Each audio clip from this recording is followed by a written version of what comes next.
Study with Dev channel पर आप सबका स्वागत है। दोस्तों, आज हम लोग बातचीत करने वाले हैं पॉलिटिकल साइंस, जो कि क्लास 7th है और अध्याय 8 है। दोस्तों, चैनल को सब्सक्राइब करें, लाइक करें और शेयर करें। आज जो चर्चा होगी वह है बाज़ार में एक कमीज। दोस्तों, इस बात से यह समझ में आता है कि बाज़ार में जो कमीज आता है तो उसके पीछे कितना वर्क करना पड़ता है और किस तरह की चीज़ों की आवश्यकता होती है, उसके बारे में डिस्कस करेंगे, बातचीत करेंगे। तो दोस्तों इसको समझने के लिए वीडियो के अंत तक बने रहें और अंत तक बने रहें और चैनल को सब्सक्राइब करें, लाइक करें और शेयर करें।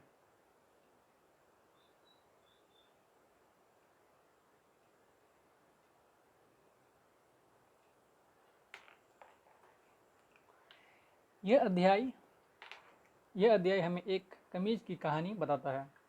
यह कहानी कपास के उत्पादन से प्रारंभ होती है और कमीज के बिकने पर खत्म हो जाती है। आइए हम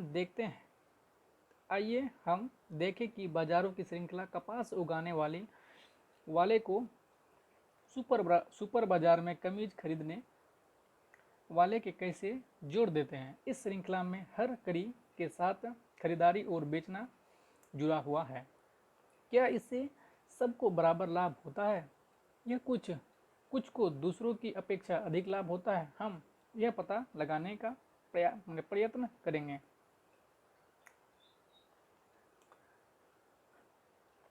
कुरनूल एक जगह का नाम है। कुरनूल में कपास उगाने वाली एक किसान कुरनूल स्वप्ना, जो कुरनूल आंध्र प्रदेश की एक छोटी किसान है, अपने छोटे से खेत में कपास उगाती है। कपास के पौधे पर आए डोडे पक रहे हैं और इनमें से कुछ चटक भी चुके हैं। इसीलिए स्वप्ना रुई चुनने में व्यस्त है। डोरे जिनमें रुई भरी है एक साथ चटक कर नहीं खिलते हैं, इसलिए रुई की फसल इकट्ठा करने के लिए कई दिन का समय लगता है। रुई एकत्रित हो जाने के बाद स्वप्ना उसे अपने पति के साथ कुरनूल के कपास बाजार में न ले जाकर एक अस्थायी व्यापारी के पास ले जाती है। फसल की बोनी शुरू करने के समय स्वप्न ने व्यापारी से खेती करने के लिए बीज, खास कीटनाशक आदि खरीदने के लिए बहुत ऊंची ब्याज दर पर 2500 कर्ज लिए थे। उस समय स्थानीय व्यापारी ने स्वप्ना को एक शर्त मानने के लिए सहमत कर दिया था। इसने स्वप्न को वादा करवा लिया था कि वह अपनी सारी रुई उसे ही बेचेगी। कपास की खेती बहुत अधिक निवेश करने की जरूरत पड़ती है, जैसे उर्वरक, कीटनाशक आदि। इन पर किसानों को काफ़ी व्यय करना पड़ता है। प्रायः छोटे किसानों को इस खर्चों की पूर्ति करने के लिए पैसा उधार लेना पड़ता है। व्यापारी के परिसर में उसके 2 आदमी रुई के बोरे तोल रहे थे। 15,000 प्रति क्विंटल के हिसाब से रुई 6,000 की हुई। व्यापारी ने दिए हुए ऋण तथा ब्याज के 3,000 काट लिए और स्वप्न को 3,000 ही दिए। स्वप्न केवल 3,000 और व्यापारी रुई बहुत सस्ती बिक रही है, बाजार में बहुत रुई आ गई है। तो स्वप्न इस रुई को उगाने में मैंने 4 महीने तक की जो जी तोड़ मेहनत की है। आप देखिए इस बार रुई कितनी बढ़िया और साफ है। इस बार मुझे बेहतर कीमत मिलने की उम्मीद थी।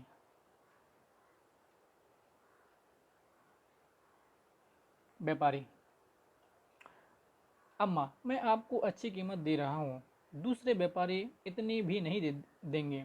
आपको मेरा विश्वास न हो तो कुरनूल के बाजार में जाकर पता लगा आओ।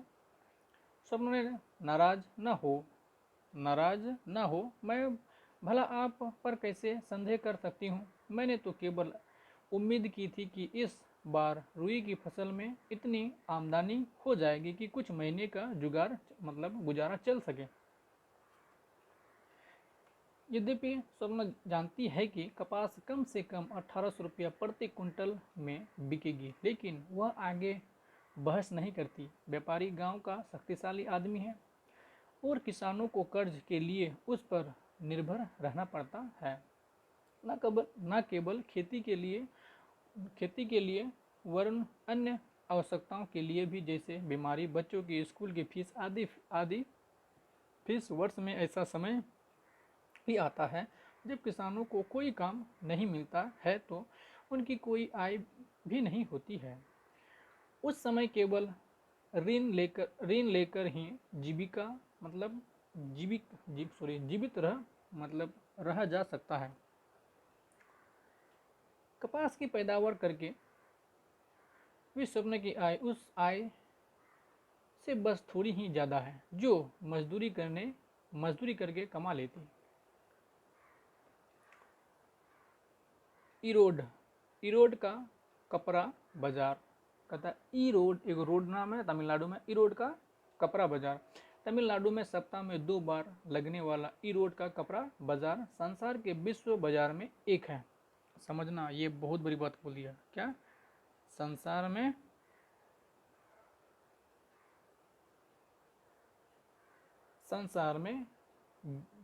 के विशाल बाजारों में एक है। इस बाजार में कई प्रकार का कपड़ा बेचा जाता है। आसपास के गांव में बुनकरों द्वारा बनाया गया कपड़ा भी इस गांव में बिकने के लिए आता है। बाजार के पास कपड़ा व्यापारियों के कार्यकाल में जो इस कपड़ों की खरीदते हैं, दक्षिण भारत के शहरों के अन्य व्यापारी भी इस व्यापार में कपड़ा खरीदने आते हैं। बाजार के दिनों में आपको वे बुनकर भी मिलेंगे जो व्यापारियों के ऑर्डर के अनुसार कपड़ा बनाकर यहाँ लाते हैं। ये व्यापारी देश व विदेश के वस्त्र निर्माताओं और निर्यातकों को उनके ऑर्डर के अनुसार कपड़ा उपलब्ध कराते हैं। यह सूत खरीदते हैं और बुनकरों को निर्देश देते हैं कि किस प्रकार का कपड़ा तैयार किया जाना है। निम्नलिखित उदाहरण में हम देखेंगे कि कार्य कैसे होता है। दोस्तों, आप देख सकते हैं इस चित्र को।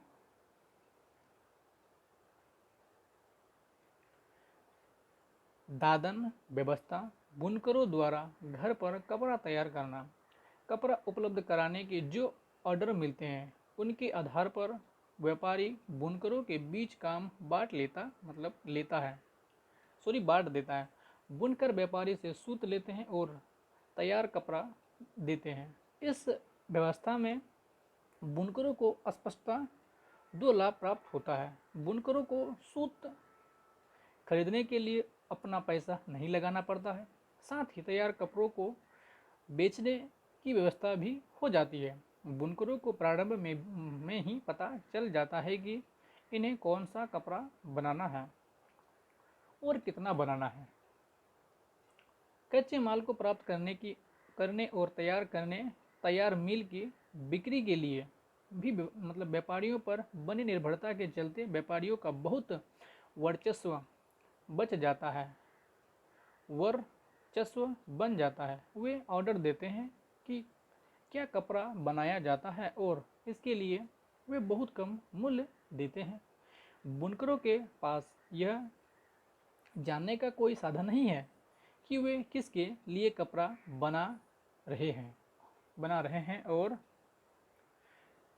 वह किस कीमत पर बेचा जाएगा। कपड़ा बाजार में व्यापारी यह कपड़ा बनाने के वस्त्र बनाने के कारखानों को बेचते हैं। इस तरह से बाजार का झुकाव व्यापारियों के हित में ही अधिक होता है।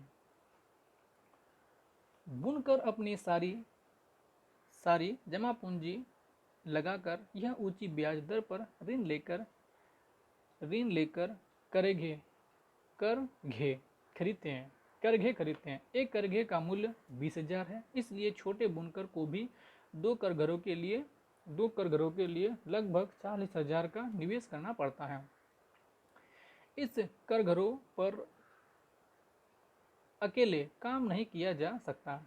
कपड़ा बनाने के लिए बुनकर और परिवार के दूसरे वयस्क सदस्यों को दिन में 12 घंटे तक काम करना पड़ता है। इस पूरे कार्य द्वारा वे महीनों में लगभग 3500 ही कमा पाते हैं। व्यापारी और बुनकरों के लिए यह व्यवस्था दादन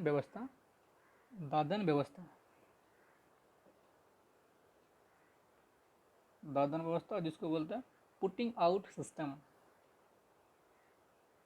क्या बोलते हैं? दादन व्यवस्था को पुटिंग आउट सिस्टम का एक उदाहरण है। यहाँ व्यापारी कच्चा माल देता है और उसे तैयार माल प्राप्त होता है। भारत के अनेक क्षेत्रों में कपड़ा बुनाई के उद्योग में यह व्यवस्था प्रचलित है। अब यहाँ देखते हैं बुनकर सहकारी संख्या। हमने देखा कि दादन व्यवस्था में व्यापारी बुनकरों को बहुत कम पैसा देते हैं। व्यापारियों के ऊपर निर्भरता को कम करने को बुनकरों की आमदनी बढ़ाने के लिए सहकारी व्यवस्था एक संसाधन है। एक सहकारी संख्या में वे लोग जिनके हित समान है इकट्ठे होकर परस्पर लाभ के लिए काम करते हैं। बुनकरों की सहकारी संख्या में बुनकर एक समूह बनाकर कुछ गतिविधियों सामूहिक रूप से करते हैं। वे सूत व्यापारी से सूत प्राप्त करते हैं और उसे बुनकर में बांट देते हैं। सहकारी संख्या बिक्री का कार्य भी करती है। इस तरह व्यापारी की भूमिका समाप्त हो जाती है और बुनकरों को कपड़ों का अर्जित मूल्य प्राप्त होता है। कभी कभी सरकार उचित मूल्य पर सहकारी संख्याओं से कपड़ा खरीदकर उनकी मदद करती है। जैसे कि तमिलनाडु में सरकार स्कूल में निःशुल्क गणवेश योजना चलाती है। सरकार इसके लिए पावर लूमन बुनकरों की सहकारी संख्या की कपड़ा लेती है। इसी तरह सरकार हस्तकरघा बुनकर सहकारी समिति से भी कपड़ा खरीदकर कोऑपरेटिव्स नामक दुकानों के माध्यम से बेचती है। आपने अपने शहर में कहीं ऐसा दुकानें देखे होंगे। दिल्ली के निकट वस्त्र निर्यात करने का कारखाना। इंदौर का व्यापारी बुनकरों द्वारा निर्मित कपड़ा दिल्ली के पास बने बनाए वस्त्र निर्माण करने वाले एक कारखाने को भेजता है। वस्त्र निर्यात करने वाले फैक्ट्री इसका उपयोग कमीजें बनाने के लिए करती है। यह कमीज विदेशी खरीदारों को निर्यात की जाती है। कमीजों के विदेशी ग्राहकों में अमेरिका और यूरोप के ऐसे व्यापारी भी हैं जो कि स्टोर्स की श्रृंखला चलाती है। ये बड़े बड़े स्टोर्स के स्वामी केवल अपनी शर्तों पर ही व्यापार करती है। वे माल देने वाले से न्यूनतम मूल्य पर माल खरीदने की मांग करते हैं। साथ ही वे सम्मान की उच्चतम स्तर की गुणवत्ता और समय पर सामान देने की शर्तें भी रखते हैं। सामान जरा सा भी दोषयुक्त होने पर यह माल देखने में जरा भी विलम्ब होने पर बड़ी सख्ती से निपटा जाता है। इसलिए निर्यातक इस शक्तिशाली ग्राहकों द्वारा निश्चित की गई शर्तों को भरसक पूरा करने की कोशिश करती है। ग्राहकों की ओर से इस प्रकार के बढ़ते दबावों के कारण वस्त्र निर्यात करने वाले कारखाने खर्च में कटौती करने का प्रयत्न करते हैं। वे काम करने वालों को जहाँ तक संभव हो सके न्यूनतम मजदूरी देकर अधिकतम काम लेते हैं। इस तरह से वे अपना लाभ तो बढ़ाते ही हैं और विदेशी ग्राहकों को भी सस्ते दामों पर वस्त्र देते हैं। इम्पैक्ट। गारमेंट फैक्ट्री में 70 कामगार हैं। इनमें से अधिकांश महिलाएं हैं। इनमें से अधिकांश कामगारों की अस्थायी रूप में काम पर लाया गया है। इसका आशय यह है कि जब भी फैक्ट्री मालिक को लगे कि कामगार की आवश्यकता नहीं है, वह उसे जाने को कह सकता है। कामगारों की मजदूरी उसके कौशल के अनुसार तय की जाती है। काम करने वालों में अधिकतम वेतन दर्जी को मिलती है, जो लगभग 3000 प्रति माह होते हैं। स्त्रियों को सहायक के रूप में धागे काटने, बटन टांगने, इस्त्री करने और पैकिंग करने के लिए काम पर रखा जाता है। इस कामों के लिए न्यूनतम मजदूरी दी जाती है। मजदूरों का भुगतान। दर्जी 3000, इस्त्री करना या प्रेस करना जो 1 रुपया मतलब 1.5 रुपया प्रति पीस में देता है। उसके बाद चाय जांच करना 2000 प्रति महीना और धागे काटना व बटन लगाना 1500 महीना। संयुक्त राज्य अमेरिका में वह कमीज।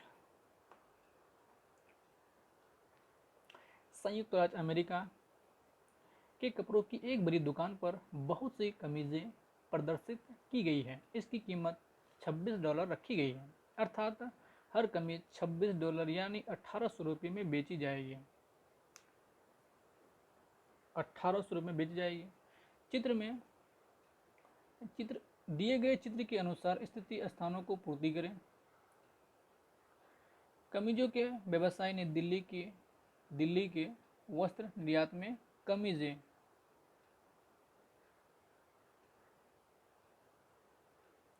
कमीजों के हिसाब से खरीदी। फिर उसने तो दोस्तों आप इसको कमीज में जो दिया गया है मूल्यांकन, उसके माध्यम से यहाँ भरने की कोशिश करना।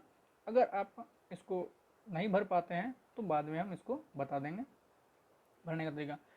वस्त्र निर्यातक ने 3000 प्रति कमीज के हिसाब से कमीज बेची। कपड़ा हुई कमीज में लगने वाले अन्य कच्चे माल का मूल्य इतना 100 रुपया प्रति कमीज के हिसाब से पड़ा। कामगारों की मजदूरी 25 प्रति कमीज और कार्यालय चलाने का खर्च 25 प्रति कमीज की दर से हुआ। क्या आप वस्त्र निर्यातक को प्रति कमीज पर मिलने वाले लाभ की गणना कर सकते हैं? बाजार में लाभ कमाने वाले कौन हैं? बाजार की एक श्रृंखला रुई के उत्पादनकर्ता को सुपरमार्केट के खरीदार से जोड़ देती है। इस श्रृंखला की हर कड़ी पर खरीदना और बेचना होता है। आइए फिर से याद करें कि वे कौन कौन से लोग थे जो खरीदने और बेचने की इस प्रक्रिया में सम्मिलित थे। क्या उन सभी को समान रूप से लाभ हुआ या लाभ की मात्रा अलग अलग लोगों के लिए अलग अलग रही? कुछ लोगों ने बाजार में लाभ कमाया, जबकि कुछ को खरीदने बेचने में कुछ खास लाभ नहीं हुआ। वही परिश्रम करने के बाद भी उन्होंने बहुत कम कमाया। क्या आप इस तालिका में उन्हें दर्शा सकते हैं? बाजार और समानता। विदेशी व्यापारियों ने बाजार की अधिक मुनाफा कमाया। उसकी तुलना में वस्त्र निर्यातक का लाभ मध्यम श्रेणी का रहा। दूसरी ओर वस्त्र निर्यातक फैक्ट्री के कामगार मुश्किल से केवल अपनी रोजमर्रा की जरूरतों को पूर्ति लायक ही कमा सकें। इसी प्रकार हमने देखा कि कपास उगाने वाली छोटी किसान और इंडोर के बुनकरों ने कड़ी मेहनत की, लेकिन बाजार में उन्हें उनके उत्पादन का उचित मूल्य नहीं मिला। व्यापारियों की स्थिति बीच की है। बुनकरों की तुलना में उनकी कमाई अधिक है, लेकिन निर्यातक की कमाई से बहुत कम है। इस तरह बाजार में सब बराबर नहीं कमाते। मतलब प्रजातंत्र के अंतर्गत सबको बाजार में उचित मजदूरी मिलनी चाहिए, फिर चाहे वह काता हो या सपना। यदि परिवार पर्याप्त नहीं कमाएंगे तो वे अपने आप को दूसरे के बराबर समझेंगे कैसे। एक और बाजार लोगों को काम करने उन चीज़ों को बचाने और बेचने के अवसर देता है जो वे उगाते या बनाते हैं। किसान यहाँ रुई बेच सकता है तो बुनकर अपना बनाया हुआ कपड़ा। दूसरी ओर बाजार से धनवान और शक्तिशाली लोग ही प्रायः सर्वाधिक कमाई करती है। यह वे लोग हैं जिनके पास पैसा है, अपने कारखाने हैं, बड़ी बड़ी दुकानें हैं और बहुत जमीन है। गरीबों को उनके चीज़ों के लिए धनी और शक्तिशाली लोगों के ऊपर निर्भर रहना पड़ता है। गरीबों को उसके ऊपर ऋण के लिए, जैसे छोटी छोटी किसान स्वप्न के मामले में हुआ, कच्चा माल प्राप्त करने और अपना सामान बेचने के लिए, जैसा दादन व्यवस्था में बुनकरों के साथ हुआ, और प्रायः नौकरी प्राप्त करने के लिए जैसी वस्तुओं के कारखानों में कामगारों के साथ हुआ, निर्भर रहना पड़ता है। इस निर्भरता के कारण बाजार में गरीबों का शोषण होता है। इस समस्याओं के समाधान के लिए भी रास्ते हैं, जैसे उत्पादक मिलकर सहकारी संख्या बनाई और कानूनों द्वारा दंडता से पालन हो। अंतिम अध्याय में हम पढ़ेंगे कि तबा नदी पर मछुआरों ने कैसे एक सहकारी संख्या प्रारंभ की। दोस्तों तो इन अभ्यास प्रश्नों को करने की कोशिश करें ताकि बातें आपको अच्छी तरह समझ में आए। तो कुछ शब्द यहाँ जो शब्द संकलन जो है उसे देख लेते हैं। जिनिंग मिल क्या है? वह फैक्ट्री जहाँ रुई के गोलों से बीज अलग किए जाते हैं, जहाँ पर रुई को दबाकर गट्ठर भी बनाए जाते हैं जो धागा बनाने के लिए भेज दिए जाते हैं। अब जिनिंग मिल क्या है तो आप समझ ही गए होंगे। जिनिंग मिल वह है जो रुई के अंदर में जो होता है, रुई के अंदर जो बीज होते हैं उसको निकालने के लिए और उसका गट्ठर बनाने के लिए उपयोग किया जाता है और उसे धागा बनाने के लिए भेज दिया जाता है। अब निर्यातक वह व्यक्ति जो विदेशों में माल बेचता है। तो आप समझ गए निर्यातक मतलब क्या होता है। निर्यातक वह व्यक्ति जो विदेश में माल बेचता है, निर्यात करता है, निर्यातक। और मुनाफा जो आमदनी हुई है उसके उनमें से सारे खर्चों को घटा देने के बाद बचने वाली राशि, यदि खर्च आमदनी से ज़्यादा हो जाए तो घटा हो जाता है। मुनाफा आमदनी तो आप समझ ही गए होंगे, क्या लाभ प्रॉफिट। तो निर्यातक आप समझना, निर्यातक वह व्यक्ति जो विदेशों में क्या करता है, माल बेचता है। तो जय हिंद दोस्तों, चैनल को सब्सक्राइब करें, लाइक करें और शेयर करें।